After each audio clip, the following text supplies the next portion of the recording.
morning and welcome to Morning Movie News, where today's focus is on answering questions that are floating around in the fan community due to some fan requests and also vague situations going on at our top franchises. Oh, and then there's this one story that kind of fits in because I think it's interesting and I need to have 3 stories for the day. All right, so let's start out with this Ben Affleck news that he has signed on as an executive producer onto the upcoming Justice League film, Part 1.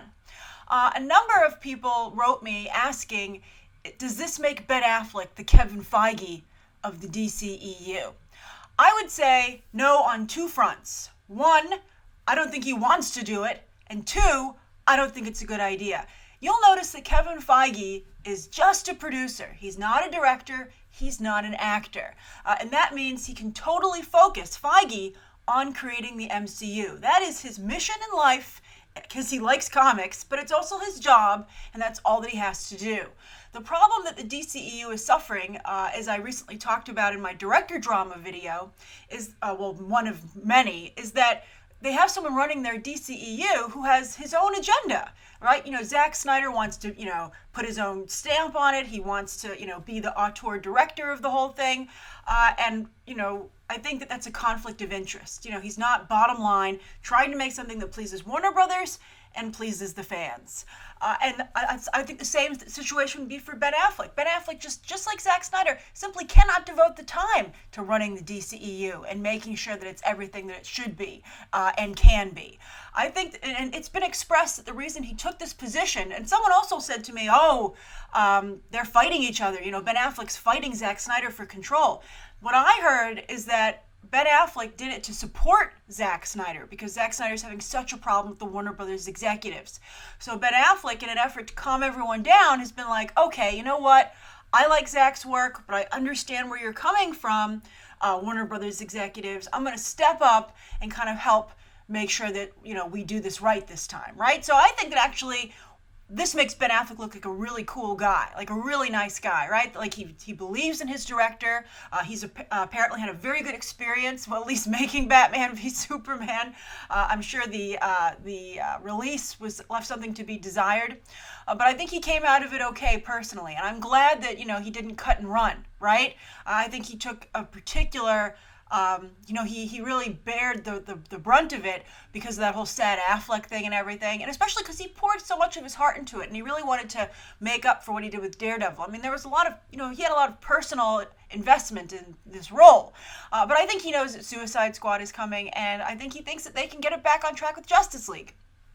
So this is really like short-term damage control, right? So you still have Chris Terrio scripting, who's worked with Ben Affleck before in Argo, won an Oscar for that.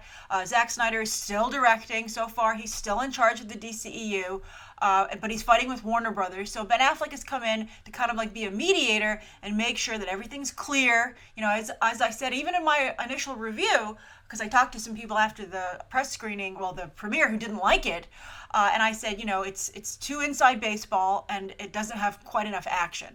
So I think that if they can fix those 2 things, I think they'll be very much on the way to creating something that will undo a lot of the damage that was done with some of the fans, right? I mean, there are other problems, which we've discussed a lot, but I think that this is nice that Ben Affleck is doing this, but I don't think they're out of the woods yet. So we'll see what happens. But that's the situation. Ben Affleck is not the new Kevin Feige over at the DCEU. He's done this to help Zack Snyder. He's very kind to have done it.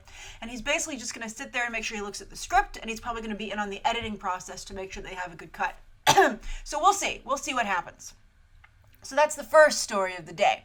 Now, the second story is I got a lot of people asking me about Kevin Feige's comments, speaking of Kevin Feige, that he is fully committed to making a Black Widow movie. And a lot of people, unfortunately, took that as his saying he is making a Black Widow movie. But you have to really pay attention to the words that are specifically used. And he said he's committed and excited about making one, but he didn't say that he is making one. And it's not anywhere on the schedule. Now, there was a bunch of Marvel rumors that came out, and they said that, yes, indeed, that's something that they talk about over there at Marvel, making a Black Widow movie. Well, that's great, but they've been talking about it for quite some time, and they still haven't made it. And you're going to see from Movie Math later today that the demographic support isn't quite there. And also when they surveyed people for why they came to see Captain America Civil War, 24% came for Scarlett Johansson, which is a good number, and she was third after Chris Evans and Robert Downey Jr., but still, the numbers weren't as close as maybe one would like. So I think that they understand that there's fan interest in it, but I don't think they feel there's a huge enough interest in general moviegoers to make it a top priority. We'll see what happens. I also think, though, at this point that Scarlett Johansson might have moved on from this. I mean, she has been saying she wants to make a Black Widow movie since she joined the MCU. She did not promote Captain America Civil War. Some of you said that's because, Scarlet Witch has more of a storyline there.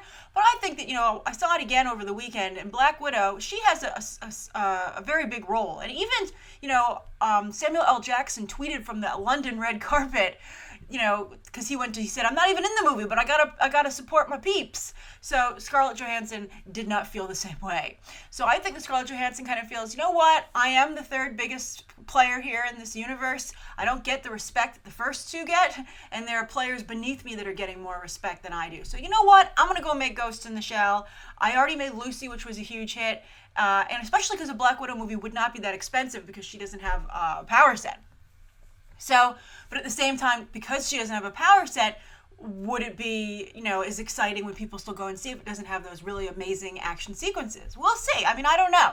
And I don't know if Marvel wants to make a small movie, right? I mean, they're like, well, we would still turn a profit, but how would it look stacked up against our other movies? Like, why would we make a movie that was small, even though it had a good rate of return, when we can make a big movie that also has a good rate of return, but, we're dealing with much bigger numbers, right? So I think that Kevin Feige's just saying that, to show that, like, there's no animosity towards the character, but I think that he's not totally being honest with you as to the reality of the situation. Maybe Scarlett Johansson would come back to do a Black Widow movie, especially if she has a whitewashing problem with Ghost in the Shell. But I think it would also be extremely expensive at this point because she's probably going to make them pay for it. A little bit like Jennifer Lawrence with Sony and Passengers after they, shortchanged her on American Hustle. She was like, okay, I'll make Passengers, but you're going to have, I'm going to make you pay for it, literally. So we'll see what happens. But I wouldn't hold my breath for a Black Widow movie anytime soon. All right, so the third story of the day is James Bobbin is very close to signing that deal to direct the Men in Black Jump Street crossover, Men in Black 23. And my first reaction was, I think this would work a lot better if Will Smith was going to be in it, but he's not going to do it. But I think that the thing is that because Will Smith won't return, I think they're going to have Jonah Hill and Channing Tatum just become the new agents, which would be interesting. We'll see. There's also a rumor that it'll be like Will Smith's character's son. I think they don't want to get rid of the diversity in Men in Black, which was a really big part, I think, of not only the film's franchise's success, but also the way people see it. I think to take away a franchise from a leading Black character would be not particularly well received, but we would see. People make a big fuss about these things, but sometimes they get over it, when the movie comes out. Although with whitewashing, they didn't get over it for Fantastic Four. Well, that was a reverse situation. And then also Gods of Egypt and Exodus, they didn't get over it. But, I think to some degree people felt those weren't great movies to begin with, and there was no real desire to see them. It would be hard maybe to pass up a Men in Black 23 crossover starring Channing Tatum and Jonah Hill. But, it's not directed by Phil Lord and Chris Miller, who are very, very funny. And James Bobbin, I think, while amusing, is not quite as sharp in the humor department as Lord and Miller. He, of course, directed the two Muppets movies, and he also sees from Flight of the Conchords, the Ali G Show. But still, I think we haven't seen that. The Muppet movies are charming, but I wouldn't say they're LOL, right? At some moments they are, but for the most part, I'm not like, I hope that he brings that same humor to the Men in Black, Jump Street crossover. I'd also like to point out that he's the director of the upcoming Alice Through the Looking Glass movie, and I feel that movie is in trouble. We'll see how it does at the box office its opening weekend. I think that going up against X-Men in hindsight is going to seem like a bad idea for Disney, and I think it might be their first underperformer of the summer. We'll see what happens, but I think that James Bobbin is very smart to get this deal in place before Alice Through the Looking Glass hits theaters. And that is a common practice that we've discussed. So, just so you know, going forward, when you see a big movie coming out, look for the talent involved, often to put deals into place prior to that release. Sometimes if the film it seems like it's going to be a big hit, they will kind of enter negotiations, but they'll wait to sign until after it opens so they can ask for more money. So that's another trick of the trade. But you should also be aware that sometimes if a movie is iffy, but it has a lot of buzz or at least a lot of advertising, it's very high profile, they try and get in there, get that big deal signed, so that they're kind of have a safety net built in if the film, when it does open, actually ends up underperforming. So James Bobbin, he has a very good agent who set him up quite nicely, and so he will live to make another film. All right, so that's the third story of the day. And I'm curious. I don't know if anybody really wants this crossover with Men in Black and Jump Street. Again, especially if it's not going to feature Will Smith, but we'll see how it actually looks. I have enjoyed the Jump Street films quite a bit. Now, the viewer question is a difficult one, so please bear with me while answering it. Okay, this is Manuel Apollicles wrote me a very polite, wonderful question. So he says, "Good morning, Lady Grace. I hope you are all right. I have a question. There was some days ago a fan campaign, hashtag GiveElsaAGirlfriend, as you surely know, to give a girlfriend to our beloved Frozen Queen. Even if I truly doubt it will ever happen, how would you think that people, especially parents, would react? And what are your top 5 ideas to make it happen in the best way possible?" I love your top 5 ideas. Thank you, Manuel. As always, thanks for your fantastic work. It's always a pleasure to discuss the latest news in your company. I wish you a good week. Take care. And then 1,000 baisers de France. 1,000 kisses from France. That's lovely. Thank you, Manuel. I think that the Give Elsa a Girlfriend campaign, which, has gotten some more momentum as of late, but I think really, has been around since the movie itself, should be very much respected. And I think that it comes from a place of the LGBT community feeling that they do a tremendous amount to support Disney, which they do, yet they are really not very well represented by the company and the company's work. So, and also there are a ton of LGBT people who work in the Disney company. So it's very much a part of the Disney fabric, right? But, and I think that they've given them a little bit of hints over the years, but nothing outright. Do I think they should do it with Frozen? I am conflicted on this, okay? I can see the argument for, Elsa being the first lesbian princess. And I know that the Let It Go song is very important to the LGBT community. It's also, however, very important to a lot of other people who are not in the LGBT community.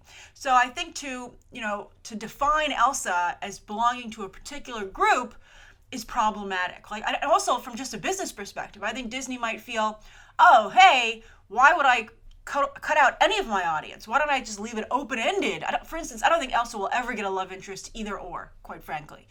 Why not just leave it open-ended and then people can interpret it however they would like? And also the other thing that's very important to me as a female viewer is that I feel that a lot of times, and I know a lot of other women feel this way, when there's a strong female character and she does not have a love interest, the move is always to make her a lesbian. Now, I can understand that's because there's so little representation of lesbian characters, and I totally get that. And also, lesbians have a fantastic history of doing a lot in to just bring things forward. Very impressive. Ellen DeGeneres, for instance. It's just a very. That's the only one I can think off the top of my head. I apologize, but I feel because they have very much are pioneers and aren't afraid to be the lone wolf because they have to be because of fighting discrimination against their sexuality. They often are very. They're able to do other really great things. So I think that's spectacular and really nice. So I think that's really important. So I'm very impressed with that.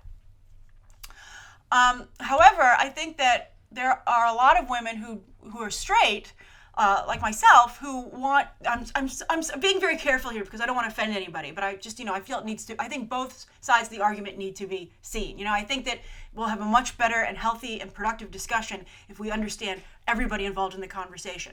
So there are people like myself, and I talked about this with The Legend of Korra, when they changed Korra and Asami to be a couple, right? And I think that, that was very beautiful, and a lot of people are very happy about that. And I think that it's going to be tough to take Korra and Elsa, right?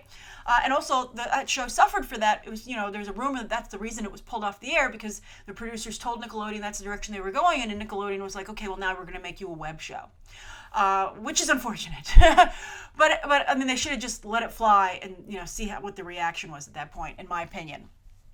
But anyway, I think that it's important to establish that there are straight women who are not defined by their love lives, right? Like, I just feel, it's not favorable to that group. Now, when I said this with Cora, a number of people said, oh, well, straight women, boo-hoo, cry me a river. Straight women don't need any role models, or why can't a gay or lesbian character still be a role model to them? And I think they can be, obviously. But I think that what you're missing, the point that you're missing, is that it creates an idea in society that whenever you see like a strong-willed woman, that she's a lesbian, right? I mean, that's kind of what you're saying, right? Like, if a woman doesn't have a boyfriend, or she's not married, and she's strong-willed, then she must be a lesbian. And I think that something that lesbians might not be aware of is that in some cases, straight men will use this to kind of try and control women. Obviously, a very select few who are horrible people. Most straight men are obviously absolutely fantastic. But it's a tactic. We're saying, like, oh, well, if you're aggressive and you have like your own agenda and you're not currently dating anyone, then you must be a lesbian. And I'm going to label you as that, kind of to say, like, hey, you will never ever get a boyfriend or get married. Because those are the traits, and also that's saying that those traits that you're exhibiting are male traits, right? Like, so like you're that's something that you would only exhibit if you were a lesbian. And I think that it's really, those stereotypes are bad for everyone. So it's a really tough conversation, and I'm sure, as you can see, one that Disney does not want to get into the middle of. So I hope that, Manuel, I shed some light on on the other side of the conversation for you, so you can understand why this isn't just such an obvious thing to happen. I think there are many people who are like, why don't you do it? So many of us already feel that she is. But I think that Elsa will just stay ambiguous. And I think that's really the only good answer that you can have there, so that she can really be something to everyone, right? I mean, and I think that's really positive. I think that at the end of the day, Elsa, being able to be a role model to everyone, and for everyone being able to see themselves in her, is really great. And so I think that's important. And I think that if you're looking for that situation, you have Korra. You have The Last Airbender. And hopefully, hopefully at some point that show maybe will return. I think there's word of them doing some comics maybe exploring the Korra and Asami relationship. So I think that would be very nice. And I do think that Disney at some point is going to have to, embrace their LGBT community more openly, or risk losing them. So we'll see. We'll see how this all develops. I wouldn't be surprised if the first people to do that would be Pixar. Because they're very aggressive, and also, I think socially. And I also think that Pixar has the critic weight and the audience support to pull it off, perhaps. I think that, it's a little bit tougher with the Disney brand. The Pixar brand has always been known to be a little bit edgier, very message driven, so I wouldn't be surprised if that's where you see it. I always actually almost kind of got the idea that Bonnie's mom was a lesbian. I'm not quite sure, though. But maybe I'm just doing the same thing I just said other people do sometimes, where just because someone's a single mom does not mean that she's not interested in guys. So it's a tough situation, and it's something I think that both groups are struggling with. Both straight women and gay women are having, it's society's changing, and I think it's tough for everybody, right? But I think we're working through it in the best way we can right now. So thank you, Manuel. I hope that answers your question. Thank you so much, and I hope everybody will be polite down below about what is a very sensitive topic. All right, thank you so much for tuning in. You please write down below today's top 3 stories, Manuel's question, anything you'd like to see covered tomorrow, and any questions that you might have. Thanks for watching. Bye.